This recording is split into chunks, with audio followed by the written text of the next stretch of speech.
Maliban sa travel, food trip, ang Panran ang isa din sa banding namin. Sayang nga lang wala si Dos, hindi pa kasi siya pwede. So bakang mangyari disaster kung sinama namin siya. Hindi ko na nakunan mula sa umpisa nung nag-start kami. After pandemic, ngayon na lang ulit kami nakapag-Panran.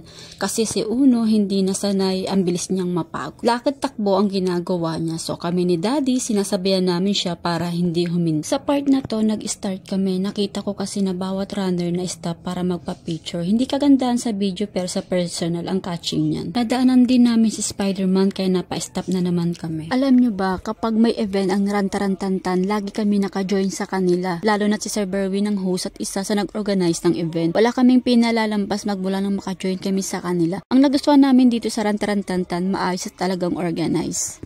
Ayan, nasa finish line na kami at kukuha na ng aming medal. Buti pa sa Panran, lagi ako may medal.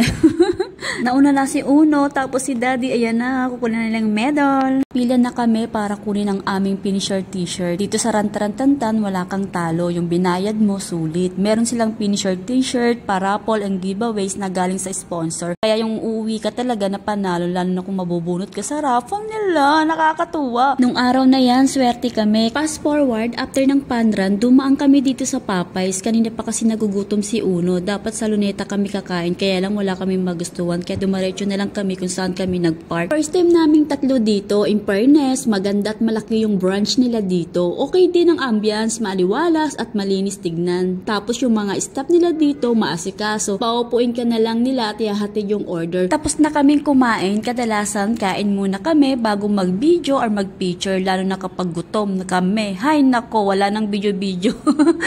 Habang hinihintay si Uno matapos kumain, nagpaalam ako sa kanila na mag-iikot. Gandang-ganda talaga ako sa branch nila dito. Ang luwag at ang aliwalas talaga. Ito yung pinakamalaking branch na napasok namin. Kadalasan kasi maliit lang. Nakuha lang sa decors, kaya ang gandang tingnan kahit maliit. Ganito naman ang makikita dito sa labas. Tawang-tawa kami ni Uno dito sa bucket chicken nila.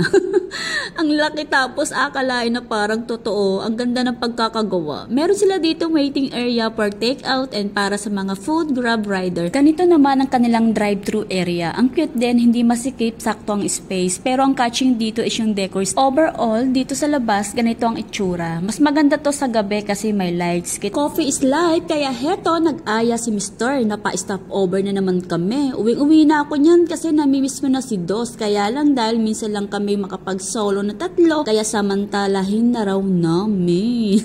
First time ulit namin tatlo, kaya pagpasok namin, umupo muna kami syempre, nagmasin-masin, tinitignan kung ano ang pinagkaiba ng branch na ito sa iba. Wala ako videographer, kaya heto, nakapag-order na. Kaloy kami, bit na ni Daddy. O, diba, ang sexy niya? Alright. O, sige, panindigan mo yan. Tapos sabi niya, sa second floor daw kami, para daw makita namin yung tsura sa taas. At heto nga, ang ganda nga naman talaga dito. Kung gusto niyo ng privacy, dito mas may privacy. Dito sa kanilang second floor, grabe, ang tahimik, akala mo walang tao, pero tingnan nyo dun sa dulo, oh, diba? May mga tao, akala mo may conference, pero mga estudyante lang yan. Tapos, eto na si Uno, pinauna na namin siya, sabi namin, humanap na siya ng mas magandang spot, at dito nga yung napili niya. O, ayan, hinahalo-halo na ni Daddy ang kanyang caramel macchiato. Sige, haluin mo yan. Tapos sabi ko, si CR ako para makita syempre kung ano itsura ng kanilang CR dito sa loob. And heto nga. Sige, ang hirap talaga maging cameraman, videographer.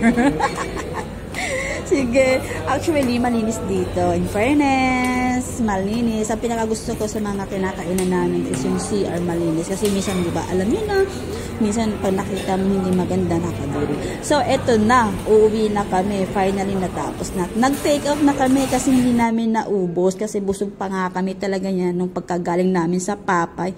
Kaya in order namin kape at tinapay dyan sa Starbucks, hindi namin naubos. So, ayan. Papunta na kami ulit sa parking na yan. O, diba? Ang ganda ng kanilang branch dito. Ang laki din. Tapos, dito naman sa kanilang drive-thru sa code.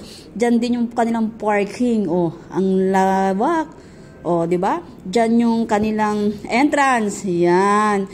Chan. So, ayan, nauna na sila. Sana mag-try nyo. Doon sa, kung saan kami ayun, i-redeem na namin yung napanalunan kanina ni Adrian sa raffle. Ang gulo. Ito siya, guys, 4. Ayan, o. Grabe. So, yan. Isa lang to sana panalunan ni Adrian kanina sa raffle. Tapos meron siyang dalawang t-shirt and meron din siyang dalawang Kingsway. Ito yung t-shirt, guys. Yan, o, diba? Tapos, ito naman yung kanyang Kingsway. Ayun. O, diba, bawing-bawi namin yung amin na gasto. Higit sa lahat, masaya. Sobra-sobra yung aming napanalunan today. Ay, napanalunan na sa raffle. Napanalunan sa raffle. So, thank you sa Rantarantantan and sa mga sponsor niya. See you next year.